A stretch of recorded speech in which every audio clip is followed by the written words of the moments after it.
আসসালামু আলাইকুম বন্ধুরা। বেডির জ্বালায় তো আর ভালো লাগে না, মনে হয় পাগল হয়ে যাম বেডির পেড়ায়। তো এই তো অর্ধেক মুরগি কাটটা দিয়া সুন্দর করে লইছে, আর এখন ওই যে মুরগিটা অনেক কষাইয়া মুরগিটা ফোড়া দিমু। আর এখন আমার লাগে বুট বাগার দিয়া লইছি, মানে বাগার দাও কিনে আনছে, মানে গরম করে লইছি। আর ধরেন এখন পেঁয়াজ মরিচ কাটটা লইছি, শরবত আর এই পেঁয়াজ মরিচ কাটটা লইছি। এই যে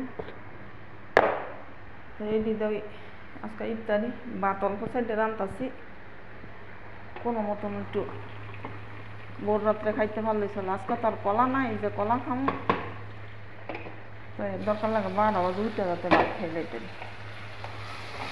একটু ভাত তরকারি গরম গরম থাকতে যাতে খেয়ে যেতে।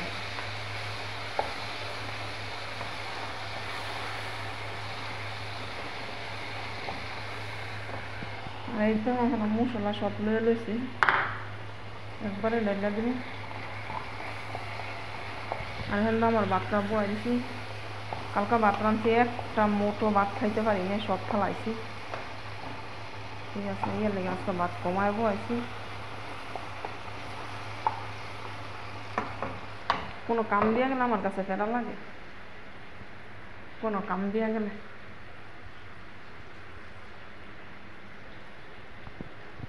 আর এখানে একটু তরমুজ আছে আর খাজুর সাইডে থুইছি যাতে আমি খাইতে পারি।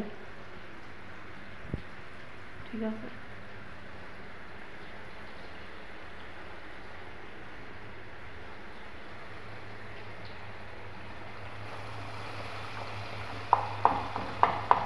বেদিন সময় তো আবার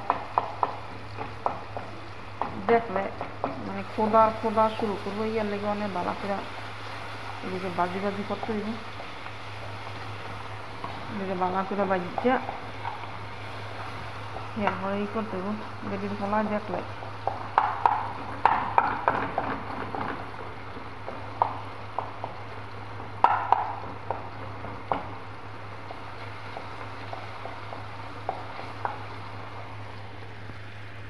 দিয়ে দিলাম মশলাটা, একটু পানি এনে দিয়ে দিই যাতে মশলাটা না পড়ে। গ্যাসের রাত বইয়ে থেকে লাভ নেই, রান্না বয়ে নেই।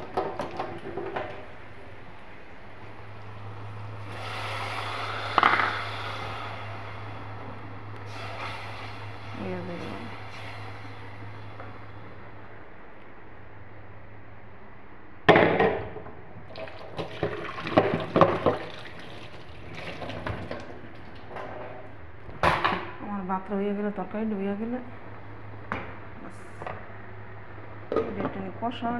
কষা হইলে এরপরে দিয়ে